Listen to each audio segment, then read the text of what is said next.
Hey guys, back for another video today. So we're going to kind of respond to some of the, comments and some of the things that people have been saying in the last few videos. Thank you guys for the video with like 2,300 views. Shout out to you guys. I put out 2 more videos today.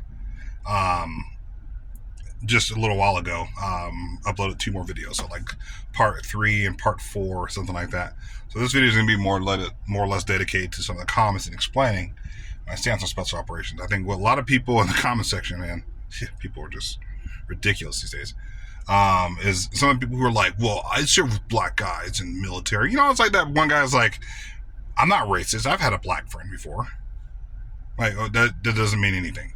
Just because you served in a unit with black guys doesn't mean it's that prevalent. Especially if you served in special forces.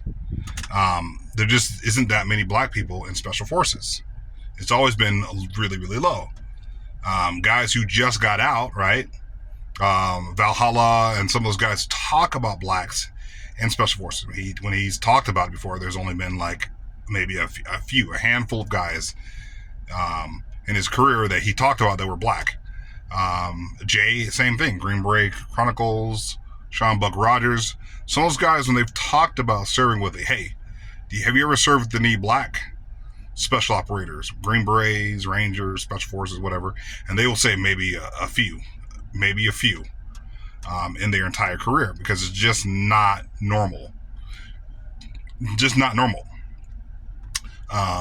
We just don't fill those roles that often. Some people say, then somebody else said in the comment section, well, you just got to try. You got to try. That's just kind of not to be weird, but yeah, it's a white thing to say.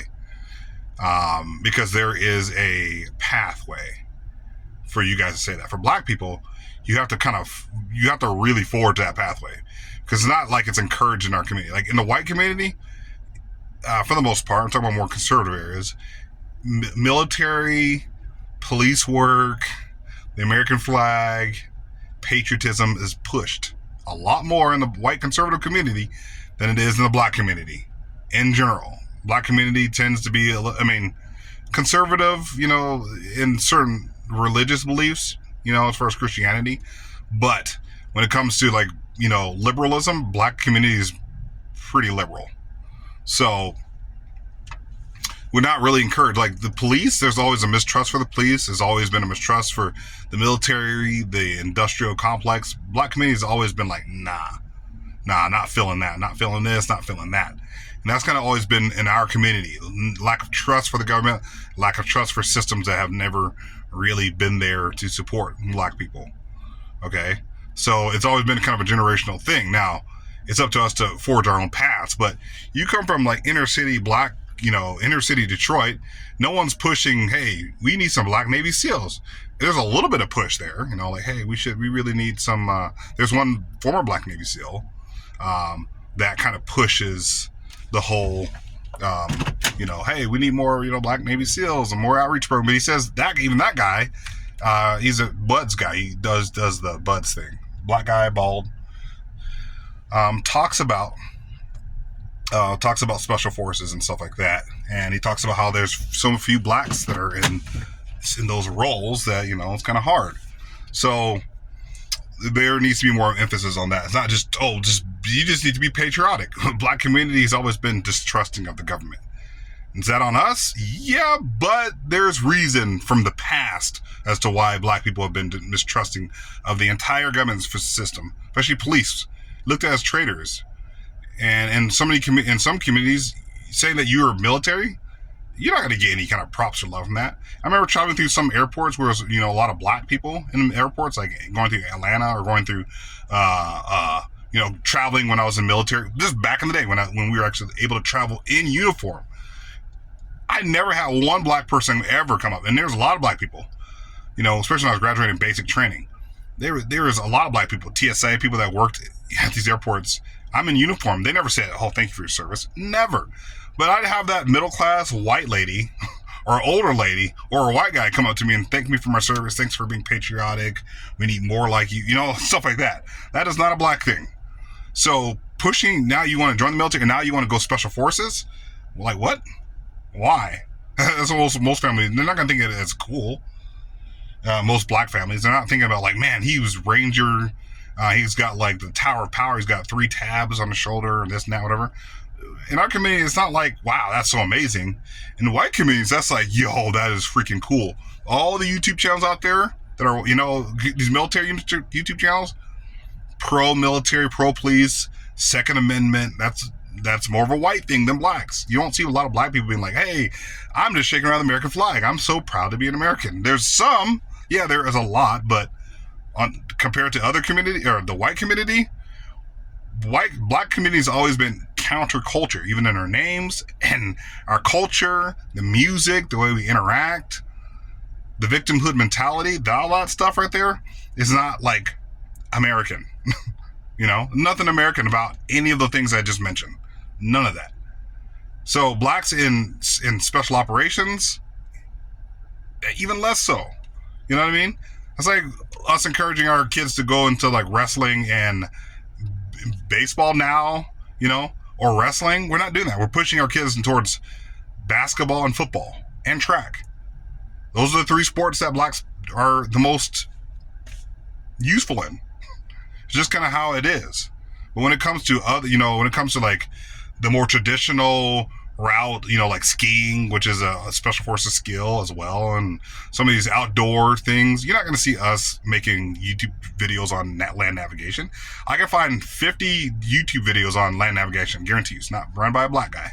It's always run by a white guy.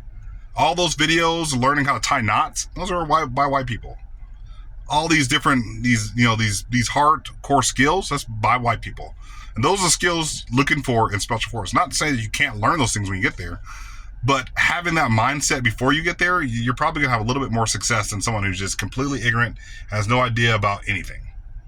It's just kind of sort of how it is. So,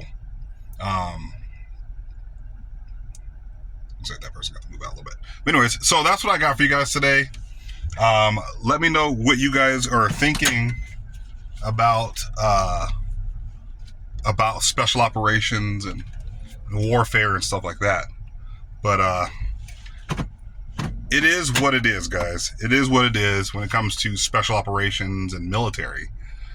We just don't really go towards those things. That's why there's so little of us.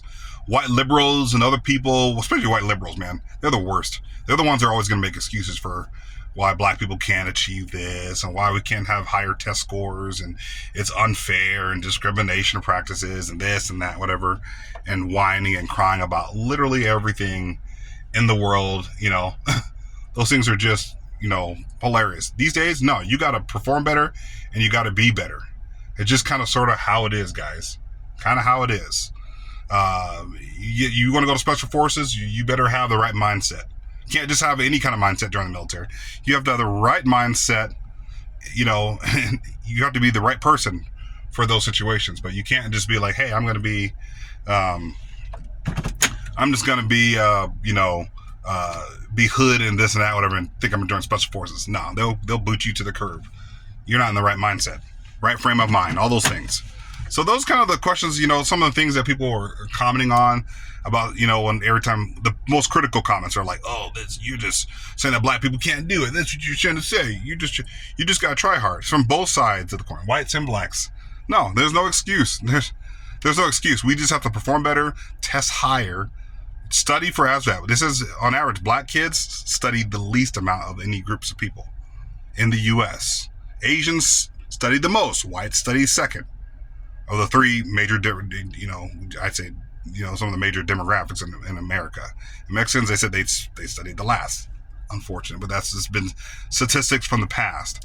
I don't know how current it is right now of the last 2 years, but that's kind of how it was for the longest time. Us studying the least. Now, there's a lot of black kids out there doing really, really well. But compared to other groups of people, Asians, we're nowhere close to Asians. We're not really close to white people. We study the least. We have the lowest test scores. Some of these schools where we consider 4.0 students, other communities, that's considered maybe 3.3, 3.4 in some of these white schools, high schools and stuff like that. So we have to perform better and be better. That's all I got for you guys today. Hit that like, subscribe button. Thanks for watching at least a few of the videos. Appreciate it. That's all I got for you guys. I'll talk to you guys later. Love you guys. Peace.